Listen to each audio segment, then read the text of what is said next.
Tarde. A crise no Rio Grande do Norte. A Justiça Federal suspende o uso de dinheiro da saúde para o pagamento dos servidores. A greve dos policiais entra no 15º dia. Em Goiás, 70 presos desaparecem depois da rebelião na maior penitenciária do estado. Ano novo, tarifa nova, sobe o preço dos ônibus em várias cidades do Brasil. Cai o número de acidentes e mortes das rodovias federais durante o feriado de Ano Novo. E uma operação aperta o cerco a motoristas que fazem ultrapassagens em locais proibidos no Paraná. Um aceno de paz. A Coreia do Sul propõe um encontro com a Coreia do Norte na semana que vem. Chega a 14 o número de mortos em protestos contra o governo do Irã. E o frio congelante nos Estados Unidos, com a sensação térmica de até 30 graus abaixo de zero. O Jornal Hoje está começando. Começou essa chuva que está forte aqui em Goiânia, até a gente teve que se esconder aqui nesse local que presta serviço, apoio aos motoristas que estão na BR. Mas olha só, vamos aos números. O número de acidentes caiu 8% em relação ao ano novo de 2017 e o número de mortes caiu 22%. Mas o que está acontecendo é o seguinte, né? Imprudências e acidentes continuam, infelizmente, né? E nesta madrugada, na BR-153, perto do município de Rialma, um carro vermelho invadiu a contramão e bateu de frente com um carro prata. Duas mulheres e um bebê de apenas 4 meses que estavam no carro vermelho morreram e outras 6 pessoas ficaram feridas. A Polícia Rodoviária ainda investiga as causas desse acidente para entender realmente o que foi que aconteceu ali.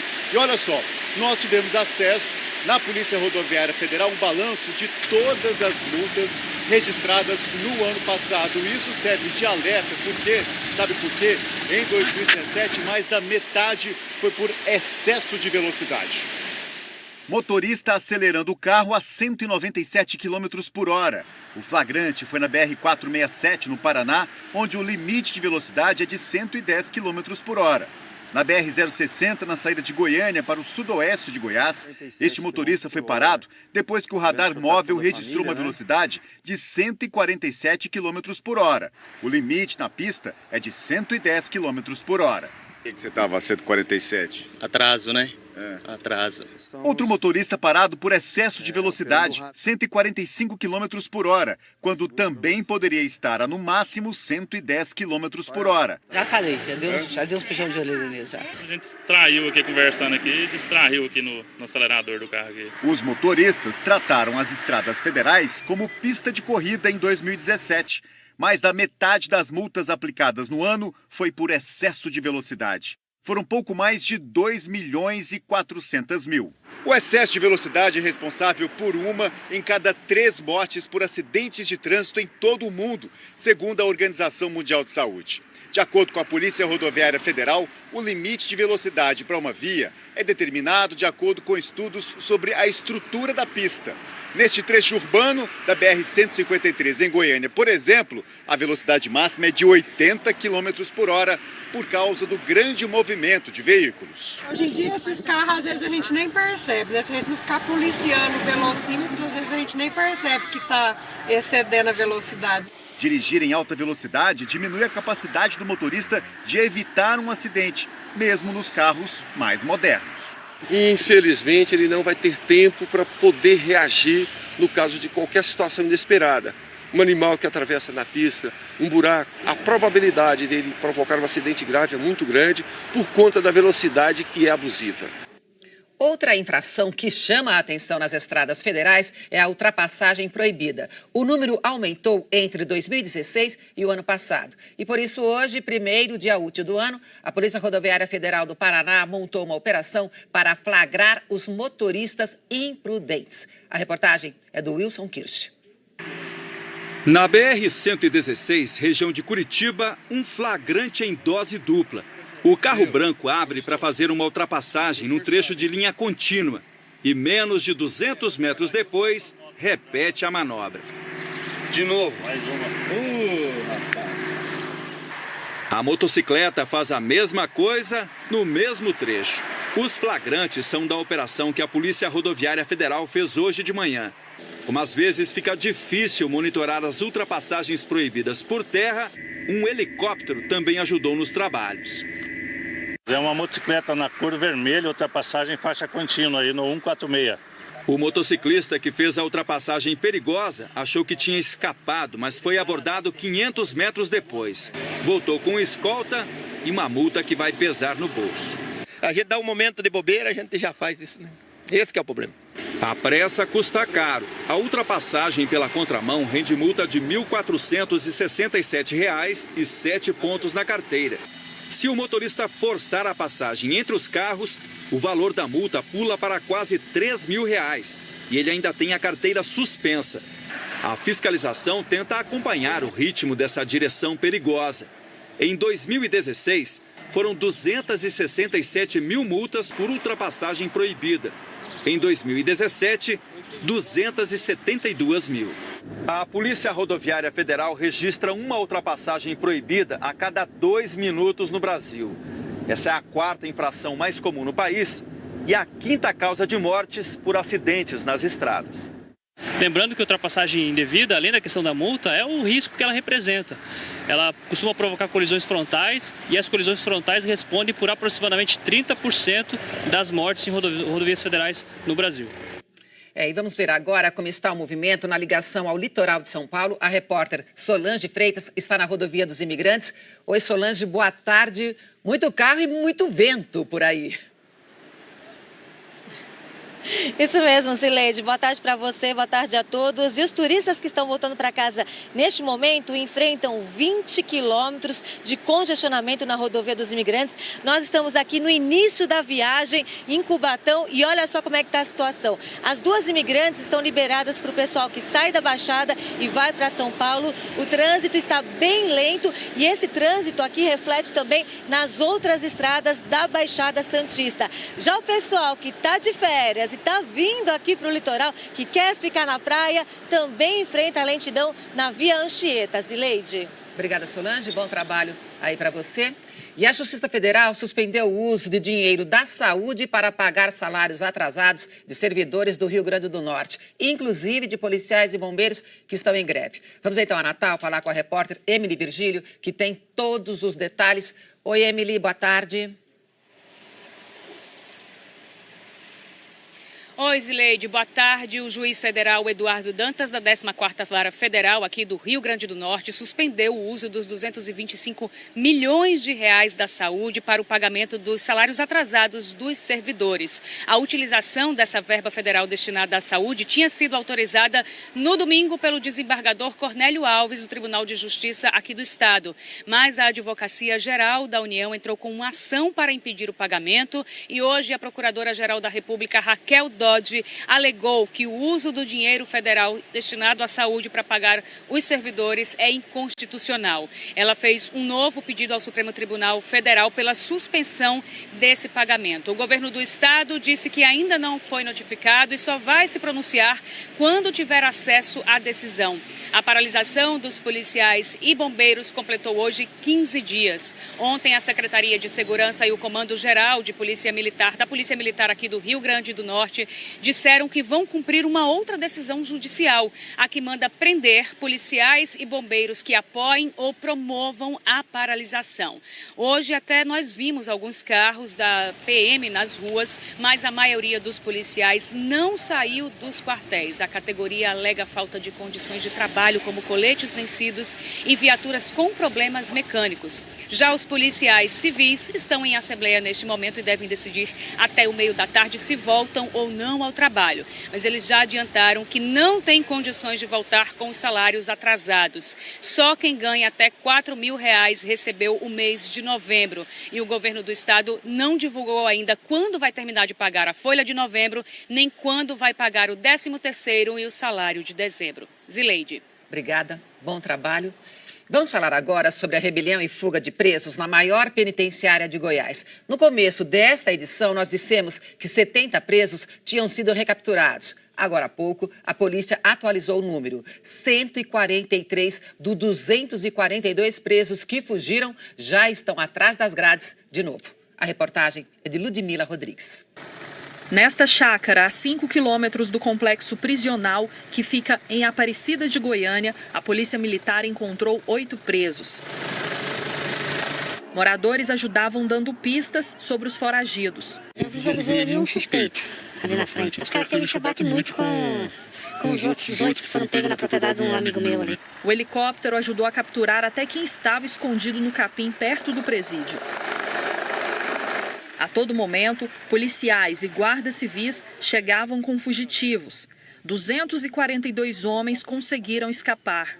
Alguns foram encontrados a 15 quilômetros do complexo prisional. Esse foi detido pela polícia hoje cedo. A penitenciária foi cercada pela cavalaria. Dentro, 30 homens do batalhão de choque estavam posicionados para qualquer emergência. A rebelião começou às 2h de ontem, quando presos de 2 alas de facções rivais entraram em confronto. Um pavilhão foi incendiado. Por causa dos estragos, 153 presos foram transferidos para outras unidades. Os parentes estavam desesperados em busca de notícias.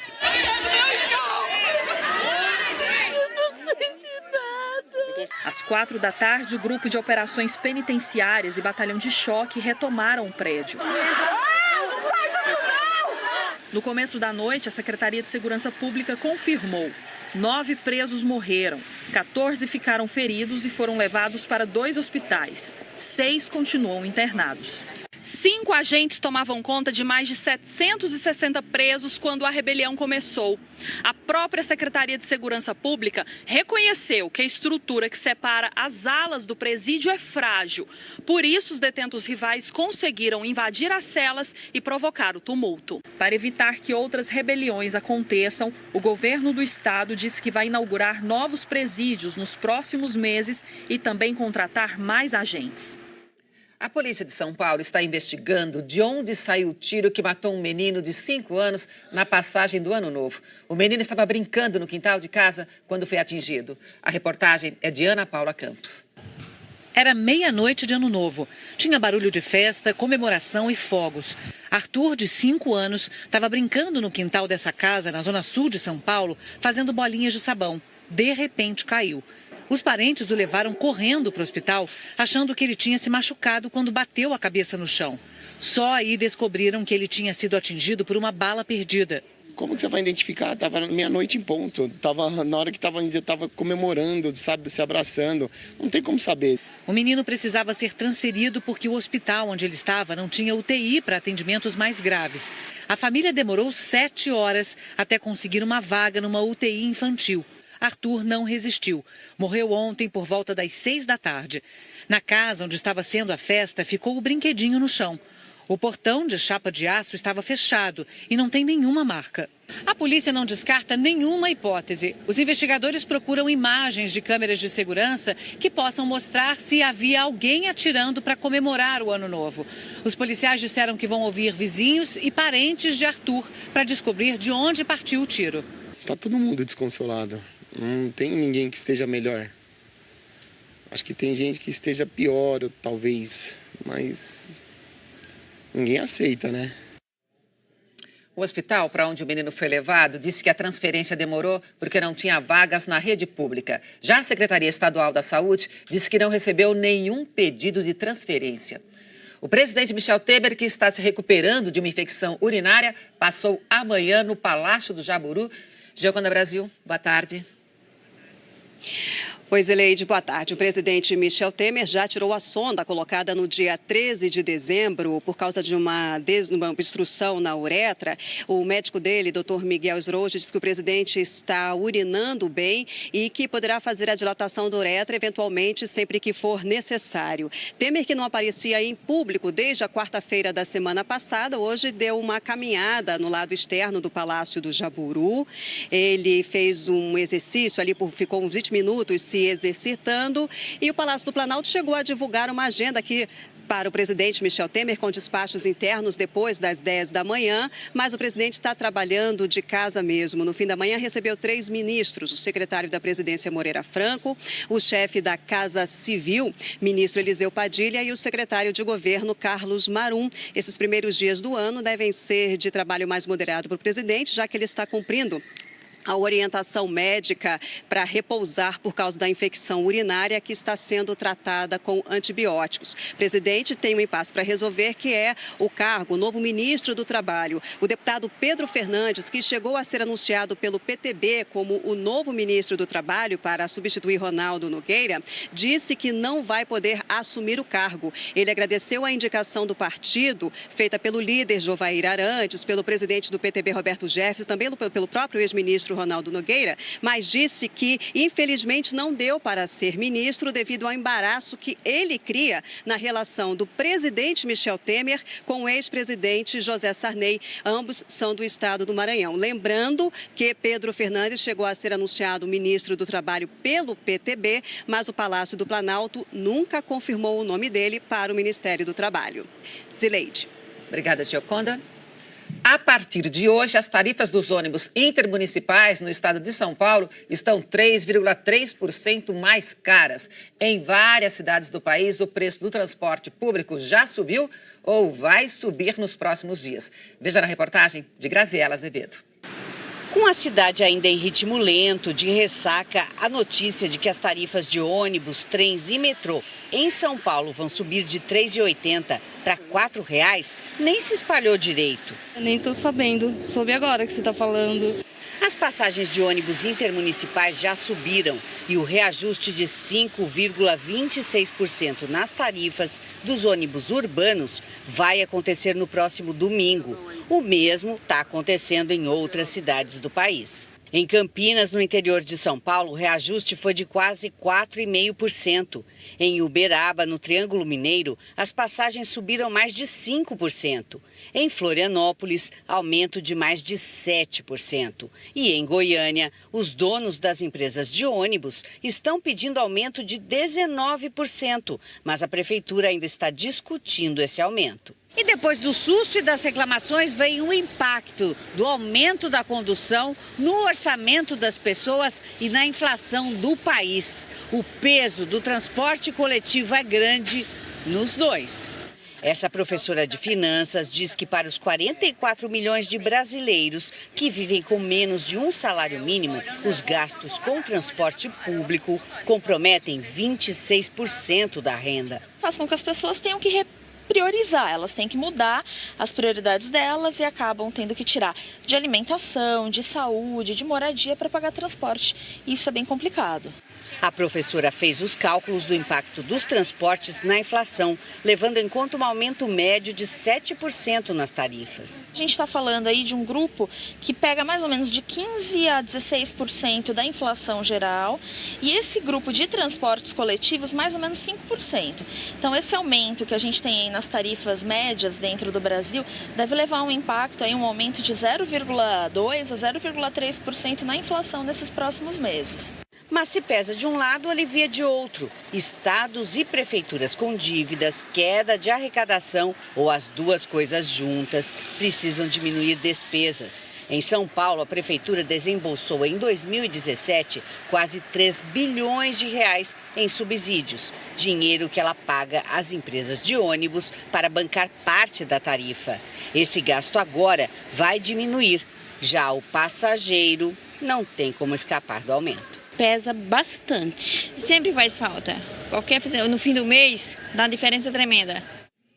As passagens também estão mais caras em Cuiabá e Salvador. Em Belo Horizonte, não houve aumento para os ônibus municipais, só para os metropolitanos e intermunicipais. Já na região metropolitana de Curitiba, tem morador querendo entender como o preço do ônibus caiu. A reportagem é de Dulcinea Novaes. Não estava acreditando, passei meu cartão agora e descontado R$ 2,90. Maria Laura mal acreditou no preço mais barato da passagem de ônibus em Araucária, onde mora, na região metropolitana de Curitiba.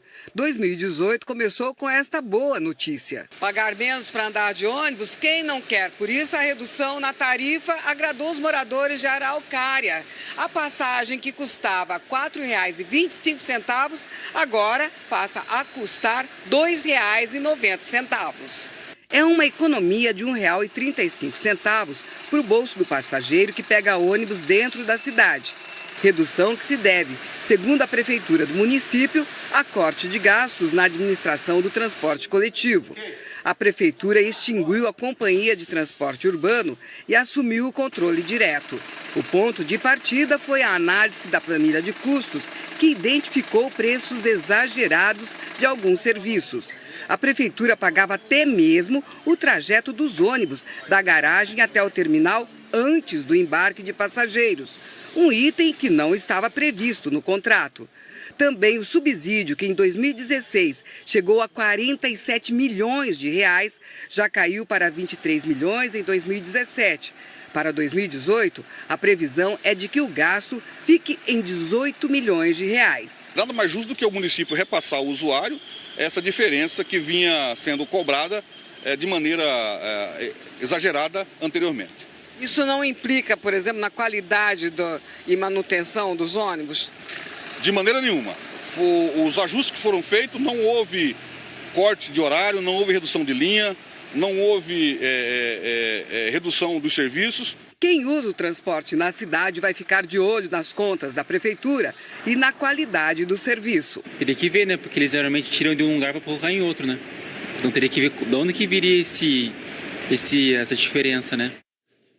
O ministro da Saúde, Ricardo Barros, do Progressistas, acusou o Poder Judiciário de fazer jogo político contra o Congresso ao prender o deputado Paulo Maluf, também do Progressistas, na véspera do recesso. A informação é da repórter Andréia Sadi. Oi, Andréia, boa tarde. Oi, Zileide, boa tarde para você, boa tarde a todos. Olha, o ministro da Saúde, Ricardo Barros, chamou de inadequada e de exagerada a prisão do deputado Paulo Maluf. Lembrando que Maluf foi preso e condenado por lavagem de dinheiro e foi preso em dezembro. Mas para o ministro da Saúde, Ricardo Barros, a prisão dele foi exagerada.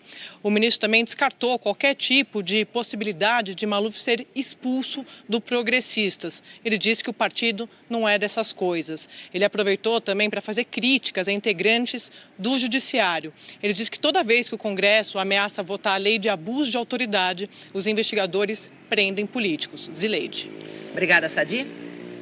Vamos ver agora a previsão do tempo. Já choveu muito hoje em cidades do Paraná, de Mato Grosso do Sul e de Minas Gerais. Eliana Marques, boa tarde. Boa tarde para vocês, Zileide. Boa tarde a todos. Quais regiões foram atingidas nesses estados? Onde mais choveu foi no noroeste do Paraná. Um deslizamento de terra bloqueou a BR-376 na cidade de Luanda por 4 horas hoje cedo. E aí foi preciso limpar toda essa lama aí, né, para os veículos poderem passar. O município de Cidade Gaúcha foi um dos que mais tiveram chuva hoje, entre meia-noite e meio-dia, no noroeste do Paraná e também em todo o Brasil, mais de 100 milímetros. E também já choveu muito em Sete Quedas, Mato Grosso do Sul, e em Pompéu, Minas Gerais. Agora, gente, por que essa chuvarada toda? Olha, Zileide, no Paraná e também em Mato Grosso do Sul choveu muito porque tem uma baixa pressão aqui, olha, ajudando a formar todas essas nuvens. Em Minas, foram áreas de instabilidade que se formaram localmente e provocaram a chuva. E também tem essa alta pressão aqui empurrando umidade para Santa Catarina. Inclusive, tem muita chuva sendo esperada na região de Florianópolis, também no Vale do Itajaí, no sul do estado. São as áreas que mais podem ter problemas hoje em Santa Catarina, mas todo o estado tem risco de temporal, também Rio Grande do Sul, Mato Grosso do Sul e São Paulo. Tempo mais fechado nessas áreas em azul aqui, inclusive na região de Presidente Prudente, no interior de São Paulo. E não se descartam ainda rajadas de vento de até 100 km por hora. Gente, é muita coisa. É muito. Temporais de verão.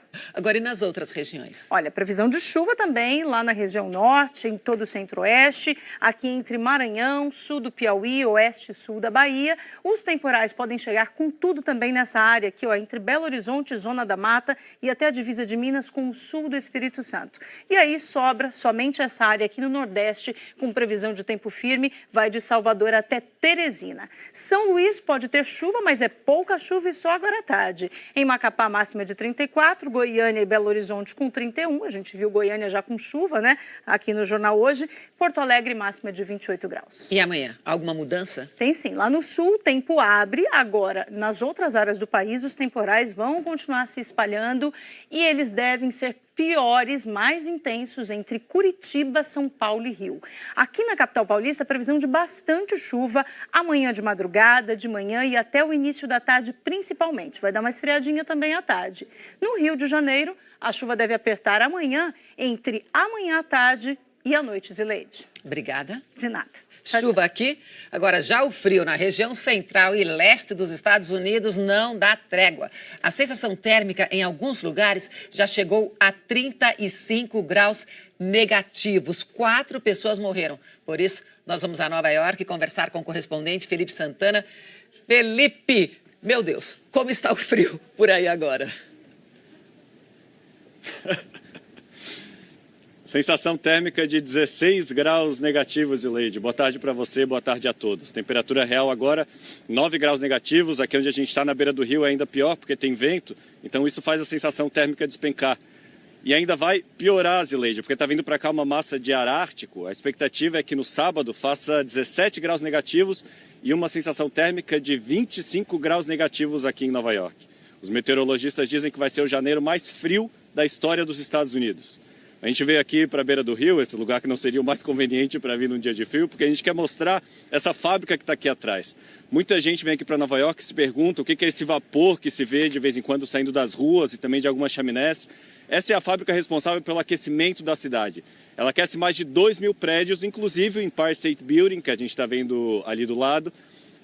Esse vapor isso que está saindo da chaminé é vapor d'água que passa por uma rede subterrânea que vai aquecer os prédios. E num dia de frio como esse, Zileide, uma usina como essa fica claro a todo vapor. Mas não é só aqui em Nova York que o frio está castigando, em toda a região central dos Estados Unidos está fazendo muito frio. A gente tem imagens do Mississippi em que os rios congelaram. No Arkansas, as fontes da cidade também ficaram todas congeladas. A temperatura lá, como você falou, chegou ontem a 35 graus negativos. E esse frio todo é um grande problema, principalmente para os moradores de rua, né, Zileide? Porque os especialistas dizem que a pele exposta durante 30 minutos a esse frio já pode congelar. Imagina as pessoas que moram nas ruas.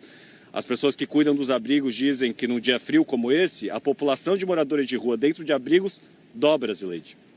Ai, Felipe, por favor, volte para o escritório, tá? Vai se proteger, saia desse frio todo e desse vento todo. Obrigada. A seguir, chega a 14 o número de mortos em protestos contra o governo do Irã. E a Coreia do Norte e a Coreia do Sul ficam mais perto de um encontro para discutir a paz. Até já. A Coreia do Sul propôs hoje uma reunião com a Coreia do Norte para a semana que vem. A decisão é uma das raras tentativas de reaproximação entre os dois países. Veja na reportagem de Márcio Gomes. O convite para um encontro entre representantes das duas Coreias partiu nesta terça-feira da Coreia do Sul.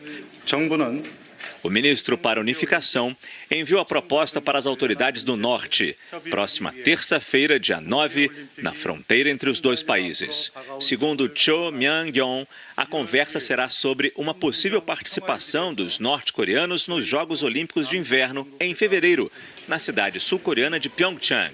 Mas pode se estender a outros assuntos. É um movimento importante para dois países que, tecnicamente, ainda estão em guerra e vivem num estado de tensão desde a década de 1950. Antes de marcar a data do encontro, a Coreia do Sul consultou os Estados Unidos e recebeu o sinal verde dos americanos. O primeiro passo foi dado pelo Norte. No discurso do primeiro dia do ano, o líder Kim Jong-un falou em aproximação com a Coreia do Sul, em conversas sem intermediários, para quebrar o gelo entre os dois países, e citou um possível envio de uma equipe aos Jogos de Inverno. Os norte-coreanos ainda não responderam se aceitam o convite para a reunião da semana que vem. Observadores internacionais afirmam que problemas podem surgir se o Norte condicionar a sua participação a demandas difíceis de serem atendidas, como a interrupção de exercícios militares ou um pedido para que se amenizem as sanções econômicas impostas por diversos países e pelo Conselho de Segurança da ONU. A Coreia do Norte, no ano passado, testou sua mais poderosa bomba atômica e desenvolveu seu programa de mísseis. Além disso, não se pode esquecer o histórico do país na questão de direitos humanos e na perseguição de opositores ao regime. O presidente da Coreia do Sul, Moon Jae-in, sempre se mostrou favorável ao retorno de uma negociação. Hoje manteve o tom, mas foi bem claro: a melhora na relação entre os dois países só vai acontecer se houver uma solução para a questão nuclear da Coreia do Norte. Uma das líderes do partido da extrema-direita na Alemanha está sendo investigada por fazer comentários de ódio na internet. Tudo começou com essa postagem da polícia de Colônia, em árabe, com uma mensagem de Ano Novo. Beatrix von Storr viu e decidiu criticar a polícia. Fez uma postagem dizendo que a polícia de Colônia é tolerante com estupradores e muçulmanos bárbaros. A conta dela foi retirada do ar temporariamente e a publicação apagada. Mas a história não acabou por aí. Depois, ela postou mensagens irônicas. Uma delas citava uma reportagem que falava sobre a redução do número de mulheres na festa do Réveillon em Hamburgo. Beatrix disse: "Viram só? Está tudo bem. Réveillon pacífico em Hamburgo. A solução é as mulheres ficarem em casa. Então tá certo, todas pro fogão, que lá nada pode acontecer conosco." Beatrix é uma das líderes do partido Alternativa para a Alemanha, que teve uma votação expressiva nas últimas eleições do país. Subiu para 14 o número de mortos nos protestos contra o governo iraniano, que já duram 6 dias. A polícia prendeu mais de 450 manifestantes. O correspondente Pedro Vedova explica os detalhes da maior onda de protestos no país desde 2009. O líder supremo do Irã quebrou o silêncio. O Ayatollah Ali Khamenei culpou inimigos com arma e dinheiro e serviços de inteligência por criar problemas no país. Os primeiros grandes protestos em quase 10 anos começaram quinta-feira. E até autoridades iranianas viram o dedo do próprio Ayatollah nas manifestações. Aliados radicais de Khamenei teriam incitado protestos contra o presidente, que é mais moderado. Só que as manifestações contra Hassan Rouhani saíram do controle. O Irã começou a ouvir gritos pela morte ao ditador Ayatollah. Os protestos se espalharam pelo país de norte a sul, em 35 cidades. O governo tentou abafar o movimento, derrubando aplicativos de mensagens. Partidários do governo convocaram grandes passeatas a favor das lideranças iranianas. Mas os críticos encontraram forças para entrar no 6º dia de protestos. O governo de Rouhani baixou a inflação de quase 35% para 12%. Mas o preço de alguns itens básicos tem subido muito. Os ovos, por exemplo, coisa de 30%. O desemprego piorou e subiu para a faixa de 12%. Os manifestantes se queixam ainda dos gastos na guerra da Síria. O Irã é um aliado do governo sírio. Para piorar, a recuperação ficou mais lenta, em parte por causa das ameaças de sanções do presidente americano. O Reino Unido e outras 5 potências mundiais conseguiram um acordo nuclear com o Irã. Mas aí veio Donald Trump com a ameaça de novas sanções e a economia iraniana sentiu os efeitos. Os investidores internacionais seguraram os investimentos ao ritmo do governo americano. O presidente americano escreveu que o povo do Irã está agindo finalmente contra um regime brutal e corrupto. O presidente Rouhani reagiu e declarou que quem chamou os iranianos de terroristas não tem direito de mostrar simpatia pelo povo do Irã. A seguir, aumenta o número de animais abandonados nesta época do ano. A gente volta já. Nessa época de festas de fim de ano e férias, aumenta o abandono de animais de estimação. É o que mostra a repórter Patrícia Falkowski, de São Paulo. Golias dengoso Rex, todos cãezinhos abandonados. O Rex, ele foi vítima de maus tratos, né? Jogaram água quente nele, então por isso que ele tem essa alopecia, essa falta de pelo. Aqui não cresce mais pelo.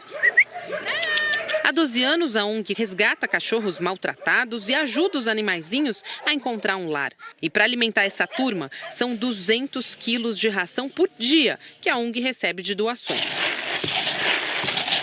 Eu sempre quis ter e minha mãe não deixava, né? Só que aqui eu posso ter todos esses cachorros e poder ao mesmo tempo estar cuidando, dar carinho, dando amor para eles, né? Isso para mim é bem bacana. O grande desafio é realmente encontrar uma família que queira um dos cãezinhos. Por isso, o pessoal da ONG faz feiras durante todo o ano de adoção. Antes de você adquirir um animal, você tem que pensar muito, né, nessas situações, né? Quando você vai viajar, onde você vai deixar esse animal? Ele vai gerar um gasto para você, então você tem que pensar que você vai ter que cuidar desse animal por 15 anos. Abandonar e maltratar animais é crime. A pena vai de 3 meses a 1 ano de prisão, além de multa. Essa loja de produtos pet também faz campanhas de adoção. Desde 2007, quando o projeto começou, mais de 29 mil cães e gatos foram adotados. O Bob estava sendo maltratado lá em Rondônia, onde a Kathleen morava, antes dela se mudar para São Paulo. Aí, ela pegou ele da rua, todo sujo, machucado, e deu para ele um lar. É nosso. Não dou, não vendo, não empresto nada. O Jornal Hoje termina aqui. Você acompanha outras notícias no Jornal Nacional. Para rever